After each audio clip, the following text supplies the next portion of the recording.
everybody. Gerard Mina with eXp Realty, and today on this new YouTube channel, 5 to 10 Chats, which is a 5 to 10 minute chat with local business owners. And today I have the opportunity to speak with a friend of mine and a great owner of the restaurant, John Andrews. Everybody, this is Dan Smith. Hi, Dan. Thank you, Jared. Hello, everyone. So, Dan, tell us how long you've been in the restaurant business and how long have you owned John Andrews? I've been in the restaurant business since 1985, and we've owned John Andrews since 1990. So 30 years this month. And you do have an accent. Where are you originally from?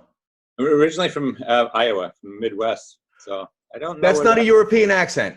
No. I always thought you were. Has anyone ever thought you were from Europe before? There's a certain percentage of people think I'm Canadian, and a certain percentage think I'm like maybe Norwegian or Scandinavian. Yeah, that's what okay. Yeah. So you're from. I do have some Dutch heritage in my family. So. All right. Well, you have what I thought was an accent from Europe somewhere, but anyway, you're from Iowa? Yeah. Okay. My accent's been coined Iowanese. Oh. So whereabouts? How did you come from Iowa over to the Berkshires? I was like a semester away from graduating college, and I went to see a friend of mine in Naples, Florida, and ended up staying 3 years. And then from there, I moved up to the Berkshires. And that was around 1985, or? Yeah, it was. Well, 85 was in Florida, and then 88 up to Connecticut first, and then up to South Egmont in 1990. Okay, cool. Well, obviously you've been open. How long have you been open? For 30 years now, you said? 30 years. This month.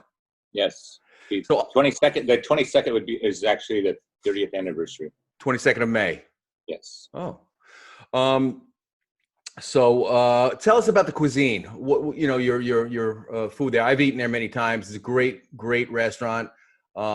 Great drinks, great food, great company. Tell us what types of food you're serving. We have it's a regional American cuisine with Northern Italian influence, based on using as much local ingredients, produce, meats, and that's available in the area. And we incorporate that into the menu. That influences the menu. What shows up at the kitchen door influences the menu. And craft cocktails, nice wine list. Right. Local beers, nice beer selection also. And during the time that we're in right now, during the coronavirus, which is tough on many businesses, especially restaurant businesses, you are one of the restaurants that are having a takeout service. And tell us about that as far as what your times.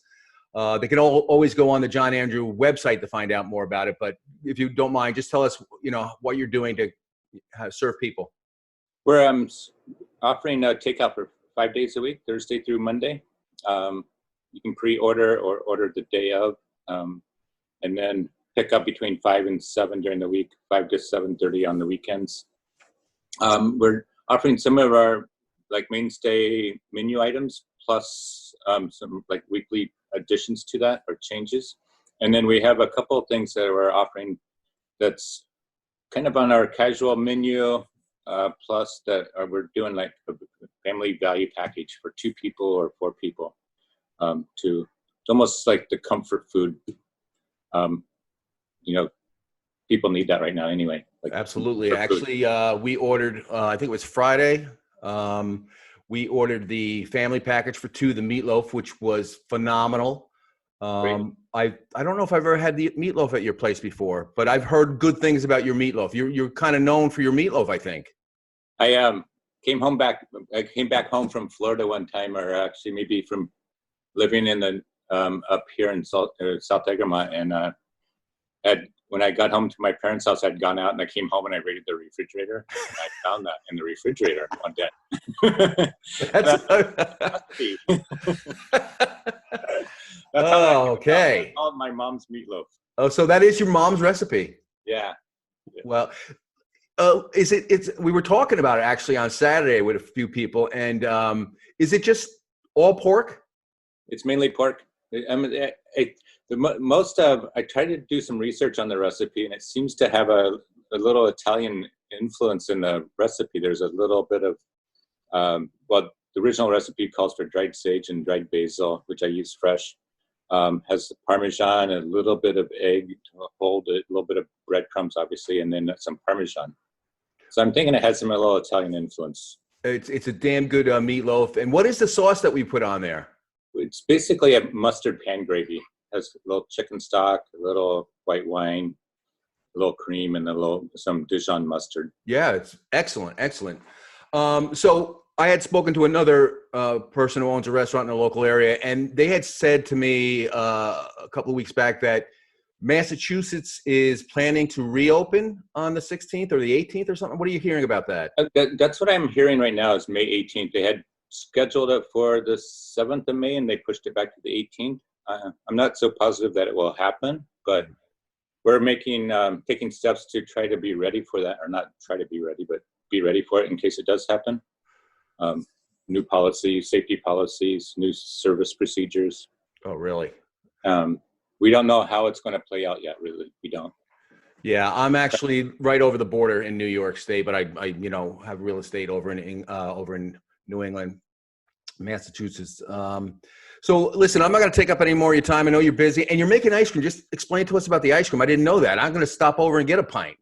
We've been making it since we opened, but it's basically it's a gelato recipe. We use Highland Farm cream and milk, and then Feather Ridge Farm eggs, and then we just flavor it. We make ginger ice cream, vanilla ice cream, vanilla banana chocolate chunk.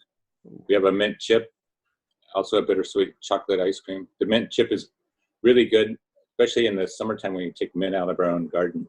Nice. A couple sorbet flavors. All right. Well, I'll definitely be over to buy some of that for sure. Hey, Dan, I want to thank you for coming on 5 to 10 Chats. You're the first person on this channel. Thanks for taking the time out, and I'm sure I will be over to see you. Thank you so much, Gerard. Hope to see you soon. All right, Dan. Thanks a lot. Appreciate it.